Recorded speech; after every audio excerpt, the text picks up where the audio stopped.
down, yelling out money, anything, ayy. Ooh, got the foot on the gas, pedal to the metal when I'm getting to the back, ayy. Got the foot on the gas, pedal to the metal when the lane moving fast, ayy, ayy. Let them all cross, if they hate, then let them hate and make a bigger boss, ayy. What is up, ladies and gentlemen? We are back. We are live. It is the Freight Coach Podcast, the top podcast in transportation, coming to you guys every single weekday, 8:30 a.m. Pacific, 10:30 Central, to break down some industry headlines. But most importantly, you guys provide some actual insight into what you can do with all of this information.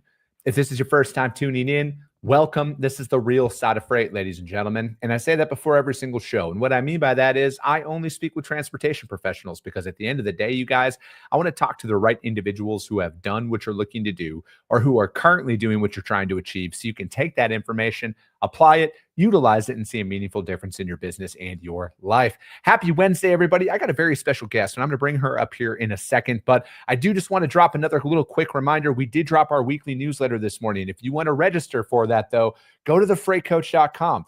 I don't auto-sign my contact lists up for that stuff because it personally annoys me, and I don't want to do that to anybody else. So if you want to receive this, it drops every Wednesday. As always, it's just freight talk in there. I'm not trying to be your life coach or a therapist or anything like that. Go to thefreightcoach.com, register for it. It'll auto-prompt you. We try and make it as easy as possible. But with that being said, anytime I can steal a founder for 30 minutes to talk about their journey and what they're building, and especially in a emerging technology inside of the transportation space, I want to get them on the show. And with that being said, I have Annalise Sandhu on the show with Chain. Annalise, thank you so much for taking the time to join me this morning. Yeah, thanks for having me on. I appreciate you.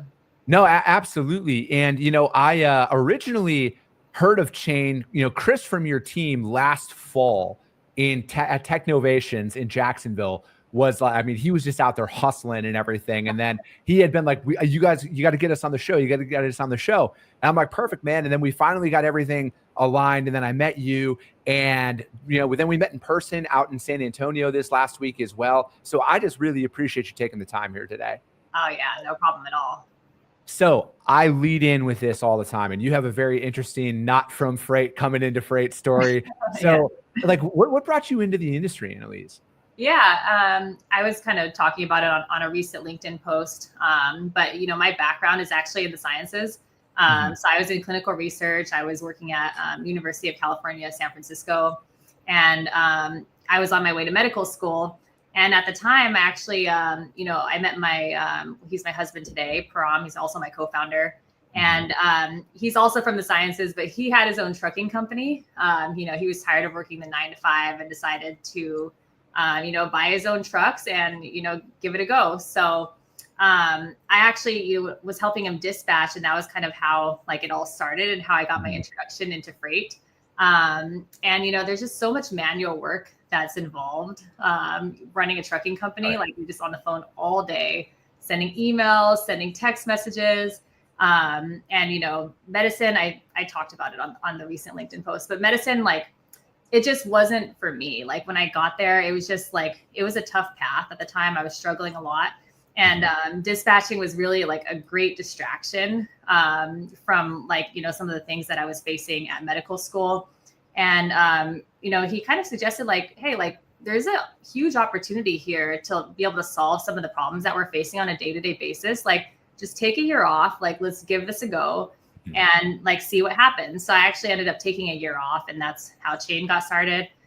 Never ended up going back. So, yeah, I see those are the stories that I love the most, right? It's I feel like a lot of people, whether they, grow up in transportation or they're doing something else and they kind of fall into it. But, I know what post you're talking about. I read that yesterday, and it's I resonate with that, right? There are certain things out there that I feel like the older I get, the sooner you understand what you don't want to do and what actually drives you, the person, happiness, I feel like you're going to expedite into success at that one, right? Because you should never wake up any day of your life and be miserable about what you are about to walk in, and I was actually just talking about this yesterday on a show as well, is I'm like, I've just gotten to the point now where it's like, I'm like, yes, there's challenges with building a business and all of that stuff, but there's a very distinct difference between the anxiety of like, I will do anything but what I'm about to do today. And eventually, you realize that it's like money is not like, if you're chasing money, like it's not as satisfying as you think, right? Especially if you hate what you're doing. And like the older I get, the more people I meet who said that, like, oh yeah, I was doing this, I was making way more money, but I was miserable every single day, all day long. And now I'm doing this and I'm absolutely loving it. And what I love the most about your guys' story is like, you found a need inside of the industry from doing the work, right? It's not like you guys were outside looking in, and like, I'm not knocking anybody who's done that, but like, you guys found multiple inefficiencies by owning your own trucks. You're like, we got to automate this shit and we got to do this now. Yeah, I'm super thankful that like, we had the opportunity to kind of fall into it that way, because like at the time, like you're saying, like I was just miserable, and like it was just the perfect opportunity that was sitting there, that like we were already in it, like day in, day out. Like we didn't want to do that either. Like we didn't want to continue the trucking company, but it was the perfect opportunity to really learn about it and say like, hey, like there's a huge opportunity on the table to like really help brokers and carriers be able to work together a lot easier. So it's kind of very serendipitous. No, definitely. So when you like, have you guys always been attacking what you are currently at Chain? Was that like the initial go-to-market strategy with it, or has it since kind of morphed a little bit here as you guys have started to kind of grow and scale? Yeah, at the core of it is always like stayed the same, and like the core of it is like what we realize is that brokers and carriers just don't have an easy way to work together.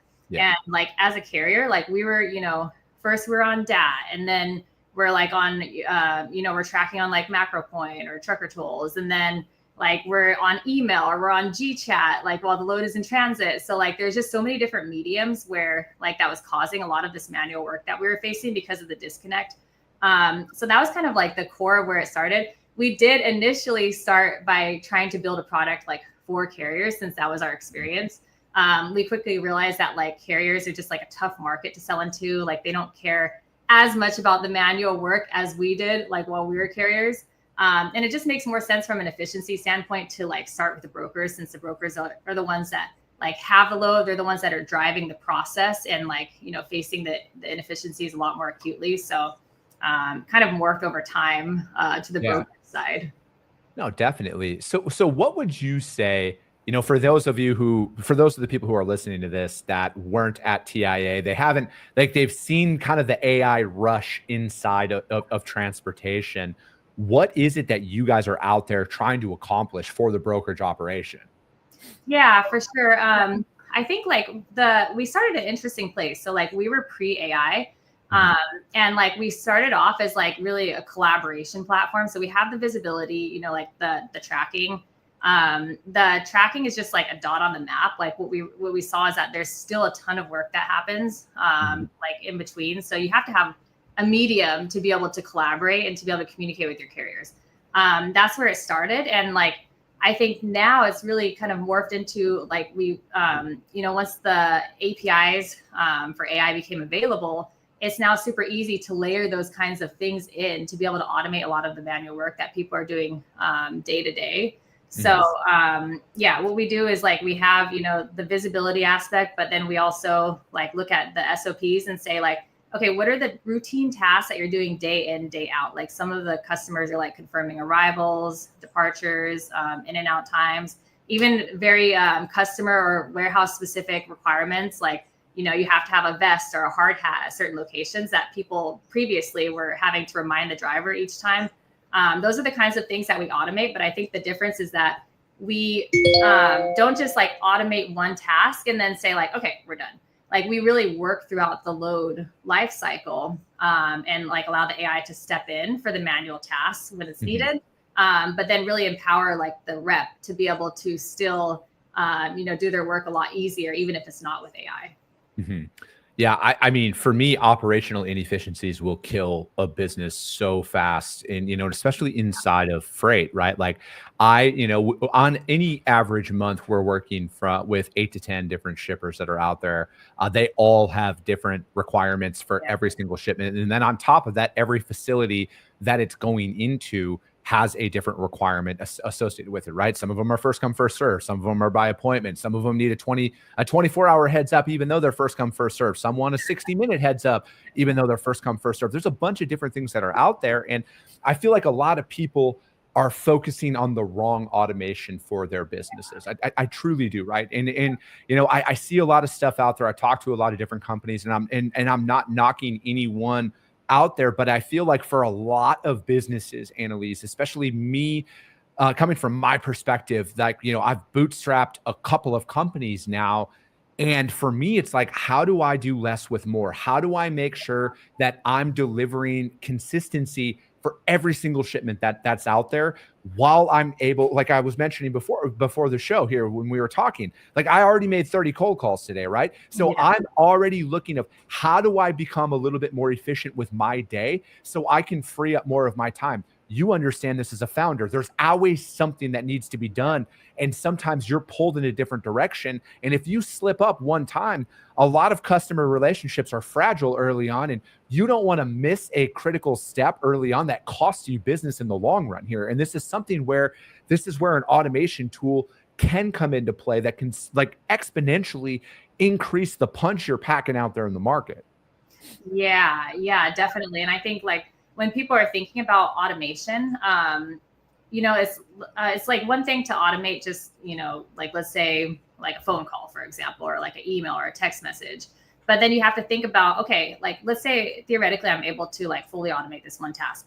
Like what tools are my reps using, or like my tracking agents using, like in between to be able to accomplish the other work? So there's still like a lot of work that's left on the table. So I think people need to think about AI in a holistic manner to say like, what is like a tool that I can use that not only helps me with like automation of tasks, but it also helps like the reps to be able to do their work easier in between. So I think that's kind of what's missing for a lot of AI, just not freight and outside of freight as well. Yeah, I after seeing a bunch of stuff at conference, and then talking to a few of my friends who've built companies inside of it, I've already I was talking to my business partner about it this morning. I'm like, I know exactly where we're going to develop and deploy AI inside of our organization. I'm not going to talk about it publicly because it's going to be a competitive advantage for us, but I've been seeing enough of it, right? Because it's like I'm all about automating everything but the customer and the carrier experience, right? Like when they call, I want a human to pick up the phone, right? Like I'm not against any AI voice agents that are out there, but me personally, my company will always have a real person picking up the phone. It's just a personal preference of mine at the end of the day, but everything behind the scenes, 100% automate the shit out of that, right? Yeah. Like there should be literally nothing. Like I shouldn't be writing anything down on a piece of paper, right? Like everything should be documented.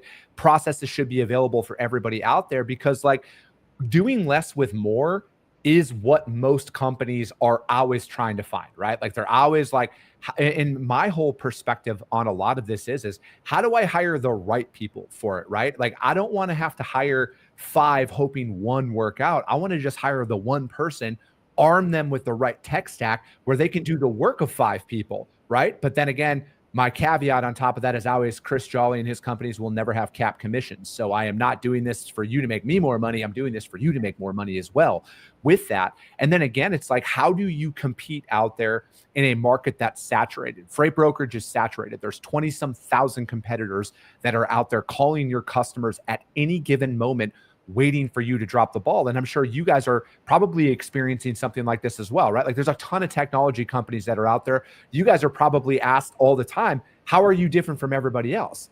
Oh yeah. Yeah. I think definitely like there's right now, like a lot of confusion. It's definitely competitive. I think in general, there's like just a ton of different, like even if you don't just look at AI itself, you just look at freight tech in general, like there's so many different things that you have to evaluate as a freight broker, and it can become very confusing. I think, what we like to say to our customers is like, focus on like, just, make sure that you're close to the ops floor. And like, this is a problem at larger companies, right? Where a lot of people are where like the C-suite is disconnected from like what's actually happening on the ops floor. Like just sit down on the ops floor, like observe your employees and see like what are the tasks that they're just doing like day in, day out. Focus on that from a freight tech perspective. Like don't just choose something because it's the next shiny object. Like really evaluate like, you know, what are people, where is my company spending the most time? And then just take it one step at a time. I think that's the right way to go about implementing any tech, whether it's AI or not. Yeah, no, I'm right there with you. And I was talking about this because I was an instructor at the Sales Summit on Saturday at conference. And my whole perspective is it's different from a lot of people because I sold and developed a book of business pre-COVID. And I've also sold and developed a book of business post-COVID as well. And it's two completely different sales styles that are out there. The opportunities are few and far between now, where pre-COVID, it used to be, you know, you got to have a couple of conversations with somebody. Eventually they're going to give you a prove it shipment. Eventually it's going to happen. Now, not so much, right? Like you might just be added in, and then like it could be a year before you actually see your first shipment that's out there.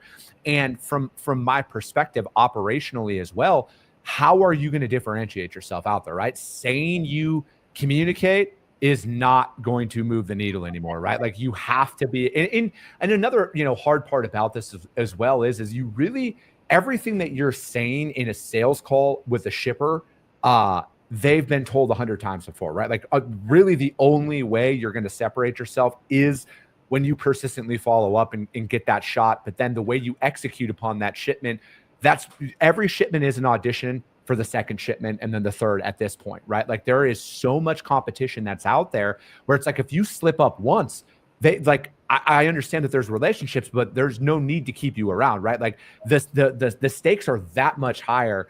And if you're going to compete with the largest providers that are out there that are heavily funded, that spend more on donuts in a day than you might be able to spend on tech in a year, you know, to be able to compete with that, you have to find those competitive advantages. And I feel operational efficiencies is where you need to start and invest heavily. And especially if you are a startup or a small organization and you're trying to scale and you have 10 different shippers that have 10 different requirements are out there, you can't slip up, right? And it's so fragile early on. So it's like, that's what I'm the most excited about with what you guys are doing, because it is about operational efficiency. That's where I'm all about, right? Like I want to kill my customers with service and communication that they've never experienced before. And I don't want to miss. I can't afford to miss on anything. Yeah, we've definitely seen that. I think like what happens is that when you have like data and you have communications that are spread across like so many different channels, and then the customer asks you for an update, then now your rep is like, you know, they're going into this platform and then they're going here, then they're going there. And then God forbid, like they forgot to follow up on something. And then now they're trying to chase down the carrier. So I think that's where, like you're saying, the operational efficiency piece is key, to be able to have all of that context in one place. And then it just allows you to then focus on service. I think like the biggest differentiator, like one is that, you know, this kind of tech, or not tech, but like this level of service is going to become an expectation. And as a result, you need tech that allows you to be able to do that. And then your company can focus on the relational aspect and really, like, you know, now the human aspect, whether it's with the carriers and providing them an amazing experience so you can keep your carriers in network, or whether it's with the customer and providing an amazing customer experience. But you need tech to be able to do that. So yeah, I think the biggest competitive advantage that most brokers constantly overlooked is, you know, the carrier experience with them. Yeah. You know, like right now it's different because there's excess capacity in the market, right? There is no driver shortage, right? Like contrary to what any headlines you see, there are no driver shortages. If there was, there would be freight sitting on docks for days on end right now because there aren't enough trucks, and that is not happening anywhere.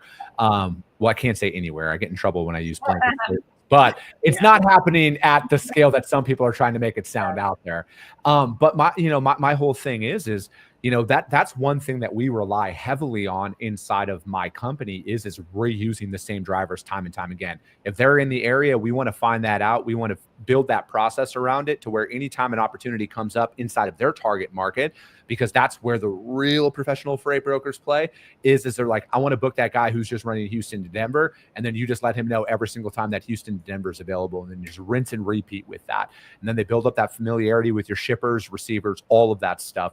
And then there's a trickle down that comes with that. But, from my perspective, though, that will be the big competitive advantage that a lot of people are overlooking right now, because the market is as soft as where it is. And most individuals out there are still in the mindset of, let's just drive down those rates on carriers. Let's rinse and repeat. Let's find somebody cheaper. Let's do that. Every broker who's listening to this is going to roll their eyes and say, like, we don't do that. The hell you don't. Talk to an actual trucking company. I talk to a lot of trucking companies. I talk to a lot of them who are afraid to come on this show out of fear of repercussion for what will happen if they come out and speak their truth. And again, I always like to interject that any trucking companies that want to come on this show and have an open and honest conversation about your experiences out there, this is a safe space, right? Like, I'm not going to do anything because I know how shitty brokers can be, right? Like, I've been doing this for a long time. I think like the ones who can really, the brokers out there that apply the right tech stack inside of their organization to, again, focus on the fundamentals more than anything. Because like, I have yet to meet a shipper. I'm not saying they're not out there. I have yet to meet a shipper or a prospect who is even concerned what my technology looks like behind the scenes, right? Like, yeah, it's a value add, but it's not a requirement for the most part, right? I'm sure there's some people out there that do. Yeah, that's so true. And I think like, we've been through like a few market cycles now, and like people often forget, like, when the market swings one way or it swings in another way, people often kind of forget. And I think a lot of, like you're saying, a lot of the, what AI automation is like missing today is like, yes, there's like an excess of carriers right now. So your phones like will be blowing up. But when the market swings, then like, how are you, like, what tools do you have to make sure that you're able to like engage your repeat network of carriers? So I think that'll be key as well, to be able to make sure that you kind of are diversifying and building those relationships in advance. What's one thing that you guys experienced as a carrier that chain solves now, right? Like with that broker experience that's out there, is it like just missing information? Kind of walk me through something like that situationally. Yeah, it's pretty cool. So from like the carrier perspective, like let's say you're working with a couple of different brokers, you'll be able to see like the loads in a single place. So you're not like hopping around between like different places. And then you can also just chat like right on the platform. So we do enable, like, let's say that you want to, ask what the pickup number is. Let's say that you want to be able to like update the ETA yourself. All of that's kind of available. So it's really, you can think about it almost like a task, like collaboration, like platform where you can see what needs to be done. You can contribute there, instead of like having to, go on email, pick up the phone, and all of that. Yeah. It's, for us, I mean, that's one of our big things, right? Is making sure, because like we always call and verify everything, shippers, receivers, locations, make sure the addresses are right, hours of operation, they have a forklift on site that can lift the product. We try and do that, and then we pass that along to our carrier, right? Like we try and make sure that they're aware of that, and that, like, we've actually found in talking with our drivers that that's one of the biggest value adds that we do, is that we do call ahead. We do let the receiver know what's going on. We do verify that they have the right equipment, just in the event things change, right? Because like we've had, like working in the open deck space, because that's all we do, right? We do flat steps, Conestogas, RGN, stuff like that. Things change in transit all the time, right? Or it's like, hey, actually that lift didn't make it from the other job site, so just send it to the other job site. We'll have it offloaded there instead. And it is just getting ahead of it, right? I've never had a driver complain that they were told 2 hours prior, hey, actually go to this location, not that location, unless it's 400 miles away, which that, fortunately, knock on wood, hasn't came across our desk yet. But again, it's just about getting ahead of that, right? Because I don't want my customer, like if I'm out there soliciting business, and I think this is a misstep or an oversight by people as well, is every time that you deliver a load into a receiver, that's your customer's customer, right? So you want to make sure they have a seamless experience with you as a broker and as a carrier, because that gets back, right? Like I've seen that happen more times than not. Hey, we want those guys to deliver to us because they're calling ahead. They're having conversations with us. They're letting us know. And then for the broker to be able to pass that along to the driver, it's crucial, right? And you just can't have a, oh, shoot, I didn't think of that in the moment style thing, because it's just going to cost you business, right? Because there are people out there who don't miss a step with it. Yeah. I think that the key is just like making sure that everybody has the information that they need and it's kind of centralized. So I think that's kind of a big part of it, is just like, having communication, whether it's between the driver and the dispatcher, anybody at the brokerage, having them kind of all in a single place really helps with just keeping everybody aligned, keeping everybody on the same page. And, when issues arise, everybody knows. Yeah. Yeah. What's next for Chain? What does the rest of this year look like? I mean, is there anything that, with the amount of companies that are kind of coming into the market, do you see that as more of an opportunity that you guys have been around for a while now and you are established and you've kind of worked through some of those beginning, we'll call them hiccups that every business inevitably has to go through? Yeah. It's helpful that we've been around a while. I think I'm like grateful that we actually started before AI, because it allowed us to think about fundamentally how we're solving the problem a lot different. Like if I were to start an AI company today, especially if I came from outside of the industry, I would probably think about it more in terms of like, okay, I see people on the phone, I see people doing like XYZ tasks, like, okay, let me automate that. I think we're thinking about it from really like a fundamentally like a collaboration standpoint. And some of the features that we're working on now is like, you have carriers that are tracking. So how do we re-engage them for backhauls? So that was one of the features that actually we released today, is like now carriers can see available backhauls. So we're kind of thinking about it from the angle of like, how do we keep that carrier in network just a lot easier? You're working with them, they're trusted. So, just have them on the backhaul. So those are the kind of features that we're working on, is collaboration, like along now kind of the capacity side as well. Yeah, it's going to be interesting to see where things develop, right? Because I feel like with a lot of stuff in inside of AI and tech I mean, it's moving at a rapid pace, right? Like the development, some of the stuff that's coming on out there, and I know that some of it, especially in AI is only going to be as smart as you training it, right? Because that's kind of the whole point of it. But like, it's going to be interesting to see where in a few years where everything kind of is, right? And I'm just excited, like as somebody who's trying to scale lean out there, and and I'm not doing that from a cheap standpoint. I'm doing it because like like when you bootstrap a company, like you got to actually have money in the bank, you guys. Like not everybody just has investors and access to millions of dollars worth of capital at the end of the day. And that's what I'm the most excited about with it, right? Is it's like that. I feel like it's going to be that competitive advantage for us as we grow and scale, is having our team have the right technology that they're armed with, so we can pack a bigger punch, right? Like I want to be able to fight above our weight class earlier, because it's not going to be for a lack of skills and transportation knowledge at the end of the day. It's tough to compete out there from a financial perspective when people are always more heavily funded and they have larger budgets and everything. But like, I'm just dumb enough to think that I can fight at any weight class. And I feel like with a lot of companies that are coming up in the tech space, I'm going to be able to prove it here. And just, it's going to take me a little bit of time, but I'm going to get there. Yeah. I totally agree with that. I think, at the end of the day, if you focus on the customer experience and like, that's like your obsession, then I think you'll go a long way. It definitely helps. And like your validation is like your revenue, because you're selling, because you're actually building something that's valuable. So I think that part's key as well. Now, that's 100% accurate, Annalise. Thank you so much for taking the time to join me today. How does anybody reach out to you guys to find out more about what you guys got going on? Yeah, you guys can go to trychain.com as our website. Also, just feel free to drop me a message on LinkedIn if you have any questions, any follow-ups, or anybody from our team as well.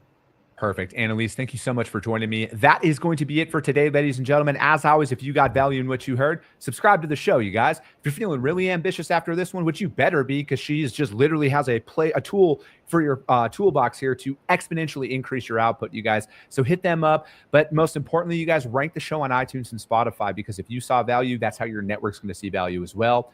I appreciate you guys. I love you guys. And we'll be talking to you soon. We don't have any cool outro, Annalise.